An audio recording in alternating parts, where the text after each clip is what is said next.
تو وہی بات اب آ رہی ہے، بڑی زبردست بات کریں گے آگے، اور فرماتے ہیں بت شکستن سہل باشد نیک سہل، سہل دیدن نفس را جھالست جھال۔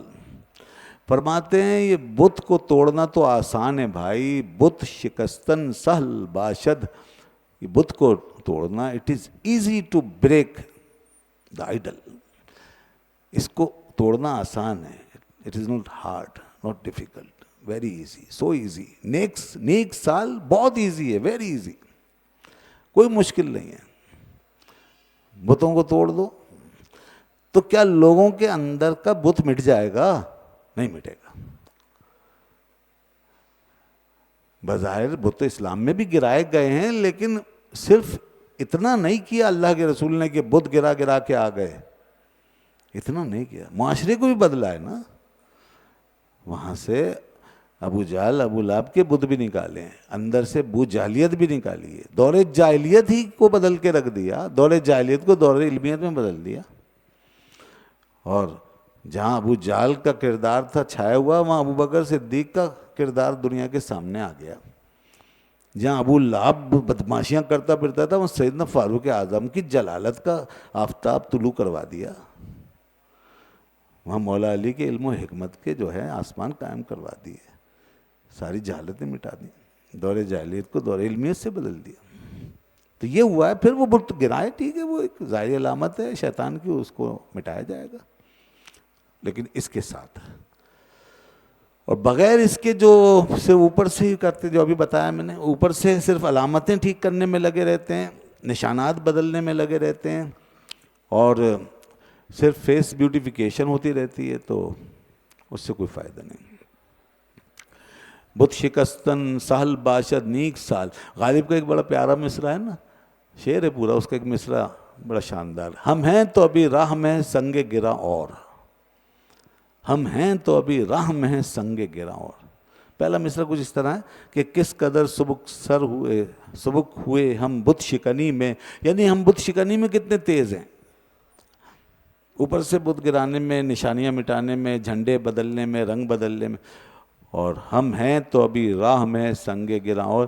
بھائی اگر تم اندر سے خود ہی وہ بنے ہوئے ہو فرعون، تو اوپر کے اگر دو چار فرعون مار بھی دیے تو کیا ہوگا؟ اگر اندر ہی بت رکھا ہے اور باہر کے اگر بت خانے گرا کے توڑ کے آ گئے تو کیا ہوگا؟ اندر کا بت پھر نکل آئے گا باہر۔ وہی فرما رہے ہیں کہ بت شکستن سہل باشد نیک سال، سہل دیدن نفس را جھالس جھال، اور نفس کے معاملے کو ہلکا دیکھنا یہ جہل ہی جہل ہے، یہ جہل ہی جہل ہے، نفس کے معاملے کو ہلکا دیکھنا، ٹو ریگارڈ دا نفس ایز ایزیلی، تو اس کو آپ ایسا دیکھیں کہ کوئی چیز ہی نہیں ہے، it is fully and ignorance, total ignorance, یہ بالکل جہالت ہے، بے وقوفی ہے، حماقت ہے۔ جہل جانتے ہیں بھائی، جہل کی کتنی قسمیں ہوتی ہیں؟ موٹی موٹی قسمیں سمجھ لیں۔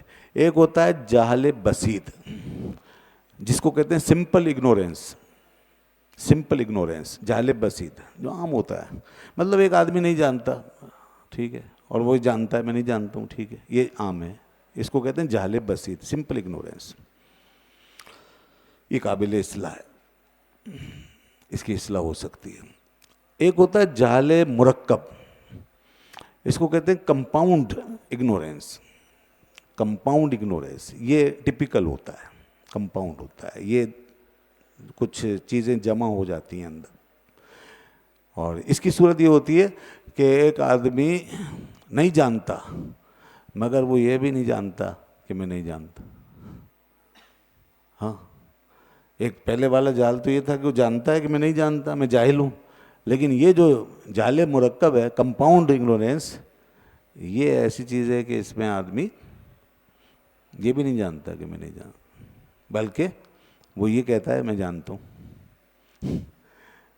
تو یہ اصل میں ایسا اعتقاد ہوتا ہے، اس کو کہتے ہیں الاعتقاد الجازم و غیر المطابق، ایسا اعتقاد جو واقعہ کے مطابق نہ ہو، حقیقت کے مطابق نہ ہو، حقیقت کو وہ کیا کرے، اس سے کانٹراڈکٹ کرے، تو ایسا جہل یہ زیادہ خطرناک ہو گیا نا۔ اب اس کے اندر ایک کمپوزیشن جمع ہو گیا، معاملہ کمپوزڈ ہو گیا، یہ